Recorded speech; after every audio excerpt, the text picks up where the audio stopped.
ఆ ప్రభుత్వంగా ఇప్పుడున్న ప్రభుత్వం చంద్రబాబు నాయుడు గారి ప్రభుత్వం కానీ లేదా మంత్రులు కానీ లేదా ఒక పార్టీ నాయకులు కానీ లేదా దాన్ని మోస్తూ సిద్ధాంతకర్తలుగా ఉంటూ వారి ప్రచార బాకాలుగా ఉన్న ఆ మీడియా కానీ ఆఖరికి రిఫ్లెక్ట్ అయ్యే దాంట్లోనే కదా. ఎక్కడైనా సమస్యల గురించి డిస్కషన్ ఉంటుందా, దాన్ని అడ్రస్ చేసే ప్రయత్నం ఉందా, రిజాల్వ్ చేసే ప్రయత్నం ఏమైనా చేస్తున్నారా?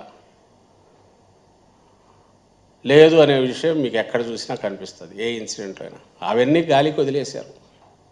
అది రిఫ్లెక్ట్ చేస్తున్నది ప్రజల్లో ఉండే కోపాన్ని. అది గమనించి ఏదో మాకు అడ్డం పెట్టేసి మా ఊరేగింపులు జరగకుండానో నిరసన ప్రదర్శన జరగకుండా చేయడంతో ఏదో తనకు రాదనే విషయం గుర్తించి ఆ విషయాలు అడ్రస్ చేసి తన హామీలు ఏ హామీలు ఇచ్చారో చూసి తన పాలన కొనసాగించుకోవాల్సిందిగా ఆయన కోరుతున్నాం, సలహా కూడా ఇస్తున్నాం. Thank you.